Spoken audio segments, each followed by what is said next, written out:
ಮಹಾರಾಷ್ಟ್ರ ಮುಖ್ಯಮಂತ್ರಿ renewable energy ನಮ್ಮದೇ ಸ್ಕೀಮ್ಗಳನ್ನು ಉಪಯೋಗ ಮಾಡಿ ಅವರು PM ಕುಸುಮದಲ್ಲಿ ದೊಡ್ಡ ಪ್ರಮಾಣದಲ್ಲಿ ಅವರು ಅದಕ್ಕೆ ಸಬ್ಸಿಡಿ ಕೊಟ್ಟು ರೈತನಿಗೇನು 8 ರೂಪಾಯಿ ಪರ್ ಯೂನಿಟ್ ಕಾಸ್ಟ್ ಬರ್ತದೆ. ಆ 8 ರೂಪಾಯಿ ಕಾಸ್ಟ್ ಬದಲಿ 1 ರೂಪಾಯಿ ಕಲ್ಲು ಮಾರಾಟ ಮಾಡ್ತಾಯಿದ್ರು, ರೈತರಿಗೆ ವಿದ್ಯುತ್ ಕೊಡ್ತಾಯಿದ್ರು. ಅದನ್ನೀಗ ಹಗಲು ಹೊತ್ತು ಎಲ್ಲ ರೈತರಿಗೂ PM ಕುಸುಮ್ ಮೂಲಕ ಕೊಟ್ಟು ಬೇರೆ ಗ್ರಾಹಕರಿಗೆ ಇಂಡಸ್ಟ್ರಿ ಟ್ಯಾರಿಫನ್ನು ಕಮ್ಮಿ ಮಾಡಲಿಕ್ಕೆ ರೆಗ್ಯುಲೇಟರ್ಗೆ ರಿಕ್ವೆಸ್ಟ್ ಕೊಟ್ಟರು ಟು ರಿಡ್ಯೂಸ್ ದಿ ಟ್ಯಾರಿಫ್. ನಾನು ಹೇಳಿದ್ದು ನಿಮ್ಗೆ ಅರ್ಥ ಆಯ್ತು ಅಂತ ಭಾವಿಸ್ತೇನೆ. ಉಳಿದ ಇವರಿಗೆ ಟ್ಯಾರಿಫನ್ನು ರೆಡ್ಯೂಸ್ ಮಾಡಲಿಕ್ಕೆ ಮಹಾರಾಷ್ಟ್ರದಾಗ ಕೊಟ್ಟರೆ ಕರ್ನಾಟಕದಲ್ಲಿ ದುರಾಡಳಿತ ಎಷ್ಟಿದೆ ಅಂತ ಅನ್ನೋದು ಇದು ಒಂದು ಕಂಪ್ಯಾರಿಸನ್ ಸಾಕು ನಿಮಗೆ. ಮಹಾರಾಷ್ಟ್ರದಲ್ಲಿ ಅವರು ರೇಟ್ ಕಮ್ಮಿ ಮಾಡೋದಕ್ಕೆ ಪ್ರಸ್ತಾವನೆ ಕೊಟ್ಟಿದ್ದಾರೆ. ಹಾಗಾಗಿ ಅದರ ಜೊತೆಗೆ ಮುಂಬೈದಲ್ಲಿಯೂ ಟ್ರಾಫಿಕ್ ಇದೆ, ಬೆಂಗಳೂರಲ್ಲಿಯೂ ಟ್ರಾಫಿಕ್ ಇದೆ. ಎಷ್ಟು ವ್ಯವಸ್ಥಿತವಾಗಿ ಅಲ್ಲಿ ಸಮುದ್ರಗಳ ಮೇಲೆ ಇದಕ್ಕೆ ಕಟ್ತಾ ಇದ್ದಾರೆ. ನಾನು ಮೊನ್ನೆ ದೇವೇಂದ್ರ ಫಡ್ನವೀಸ್ ಕಾರ್ನಲ್ಲಿ ಕರ್ಕೊಂಡೋಗಿ ತೋರಿಸಿದೆ. ನೋಡಿ ಬರ್ರಿ, ನೀವು ಹೋಗ್ಬೇಕಾದ್ರೆ ನೀವು ಬರ್ತೀನಿ ಅಂದ್ರೆ ಒಂದು ಸರ್ತಿ ನಿಮ್ಮ ಸೆಷನ್ ಮುಗಿದ್ಮೇಲೆ ನಿಮ್ಮ ನಟ್ಟರು ಕರ್ಕೊಂಡು ಹೋಗ್ತೇನೆ. How infrastructure is built in Mumbai. ಅಂದರೆ ದುರಾಡಳಿತ, ಭ್ರಷ್ಟಾಚಾರ ಮಿತಿಮೀರಿದ ಪರಿಣಾಮವಾಗಿ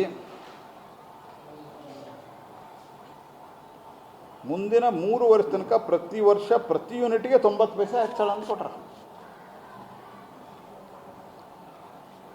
ಸೊ ಕೈಗಾರಿಕೆಗಳು ನಮ್ಮನ್ನು ಬಿಟ್ಟು ಹೋಗ್ಬೇಕಂತ ಹೇಳಿ ಇಂಡೈರೆಕ್ಟಾಗಿ ಇವರು ವ್ಯವಸ್ಥೆ ಮಾಡ್ತಾ ಇದ್ದಾರೆ ಅನ್ನೋ ಡೌಟ್ ಬರ್ತದೆ. ಯಾಕಂದರೆ ಇವರು ಕೈಗಾರಿಕೆಗೆ ಯಾವತ್ತಲೂ ವಿರೋಧ ಇದ್ದಾರೆ. ಇವರು ಕಾಂಗ್ರೆಸ್ ಸರ್ಕಾರದವರು ವಿರೋಧ ಇದ್ದಾರೆ.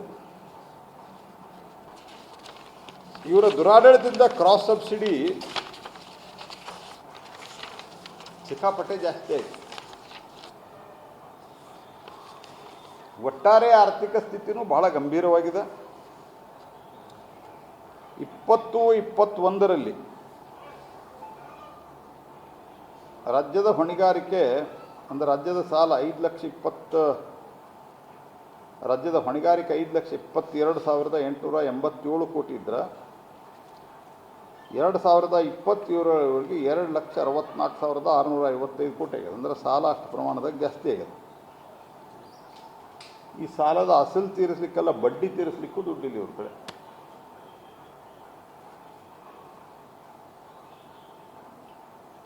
ವಿತ್ತೀಯ ಶಿಸ್ತಿಲ್ಲ. ಇಲ್ಲೊಬ್ಬರು ಮಂತ್ರಿಗಳಿದ್ದಾರೆ, ಅವ್ರ ಬಗ್ಗೆ ಮಾತಾಡೋದು ಅರ್ಥ ಇಲ್ಲ. ಅವರು ಮತ್ತು ಇನ್ನೊಂದಿಬ್ಬರು ಇದ್ದಾರೆ. ಅವ್ರ ಉದ್ಯೋಗ ಏನಂದರೆ ಬರೀ ಸ್ಟೇಟ್ಮೆಂಟ್ ಕೊಡೋದು. ಭಾರತದ GDP, ಭಾರತದ ಸಂಪತ್ತು, ಒಟ್ಟಾರೆ ಭಾರತದ ಎಕಾನಮಿನೇ 2 ಟ್ರಿಲಿಯನ್ನಿಂದ 4 ಟ್ರಿಲಿಯನ್ ಕ್ರಾಸ್ ಆಗ್ತಾ ಇದೆ. ನಮ್ಮ ಸಂಪತ್ತು ಮೆನಿ ಟೈಮ್ಸ್ ಜಾಸ್ತಿ ಆಗಿದೆ, ಟೋಟಲ್ ವೆಲ್ತ್. ಅದರ ಆಧಾರದ ಮೇಲೆ ನಾವು ಇನ್ಫ್ರಾಸ್ಟ್ರಕ್ಚರ್ ಬಿಲ್ಡ್ ಮಾಡಲಿಕ್ಕೆ UPA ಕಾಲದೊಳಗೆ 22-23% ಇದ್ದಂಥ ಸಾಲವನ್ನು ಈಗಾಗಲೇ ನಾವು ವಿತ್ ಆಲ್ ದೀಸ್ ಇನ್ಫ್ರಾಸ್ಟ್ರಕ್ಚರ್ಸ್ ನಾವು 18.5% ತಂದಿದ್ದೀವಿ. ಇವರು 26% ಕ್ರಾಸ್ ಆಗ್ಯಾರ. They have cross 26%, more than 26%. ಅದು ಕರೆಕ್ಟ್ ಫಿಗರ್ ಈಗ ಬಜೆಟ್ದಾಗ ಗೊತ್ತಾಗ್ತದೆ. ಹೀಗಾಗಿ ದುರ್ಬಲ ಆರ್ಥಿಕ ನೀತಿ, ಭ್ರಷ್ಟಾಚಾರ ಮತ್ತು ವಿತ್ತೀಯ ಶಿಸ್ತು ಇಲ್ಲದೆ ಇವತ್ತು ಗೂಗಲ್ ರಾಜ್ಯದಿಂದ ಹೊರಟು ಹೋಯಿತು. ಹಿಂದಿಲ್ಲೇ ಧಾರವಾಡಕ್ಕೆ ಹೀರೋ ಹೊಂಡ ಬರೆದಿತ್ತು, ಅದನ್ನು ಹಾಳುಗೆಡವಿದ್ರು.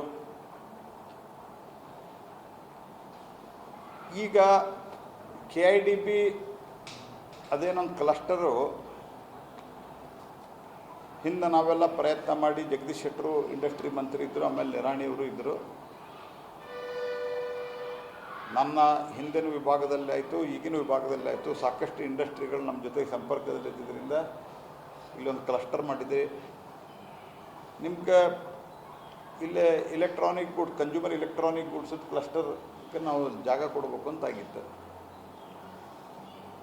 Fast FMCG ಕೊಡಬೇಕಂತಾಗಿತ್ತು. ಅದೆಲ್ಲ ರೇಟ್ ಜಾಸ್ತಿ ಮಾಡಿದ್ದಾರೆ, ಮೂವ್ಮೆಂಟ್ ಆಗ್ತಾ ಇಲ್ಲ. ಅಂದರೆ ರಾಜ್ಯ ಸರ್ಕಾರ ದುರಾಡಳಿತ ಭ್ರಷ್ಟಾಚಾರದ ಪರಮಾವಧಿಯನ್ನು ತಲುಪಿ ರಾಜ್ಯವನ್ನು ಹಾಳು ಮಾಡ್ತಾ ಇದೆ. ಪ್ಲಸ್ ಇವರು ಜಗಳ,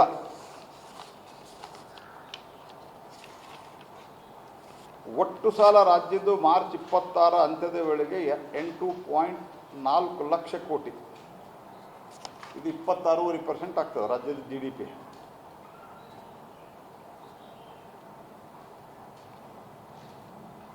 ಇವರ 25-26 ಭಾಷಣದಾಗ ಹೇಳ್ಯಾರ ವಿತ್ತೀಯ ಶಿಸ್ತನ್ನು ಕಾಯ್ದುಕೊಳ್ಬೇಕಂತ.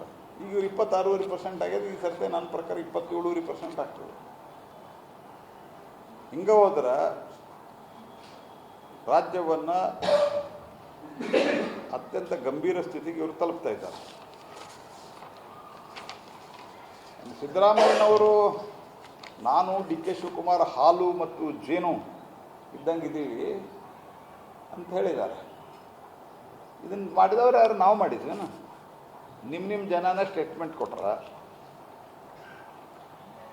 ಆಮೇಲಿಂದ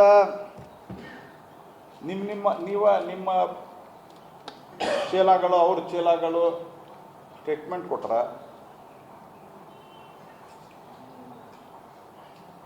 ಅವರೇನು ಏನಿದು ವರ್ಲ್ಡ್ ವಾರ ಏನೋ ಹೇಳಿದ್ರಲ್ಲ, ವರ್ಲ್ಡ್ ಏನೋ ಹೇಳಿದ್ರಲ್ಲ ಅವರು. DK ಅವ್ರದ್ದೊಂದು ತೆಗಿರಿ, ಅದು ವರ್ಲ್ಡ್ ಅಂತ ಏನೋ ಹೇಳಿದ್ರು ನೋಡಿ. World power is world power ಯಾರು ಹೇಳಿದ್ರು? ನಾವು ಹೇಳಿದ್ದೇನೆ ಸಿದ್ದರಾಮಯ್ಯನವ್ರೆ.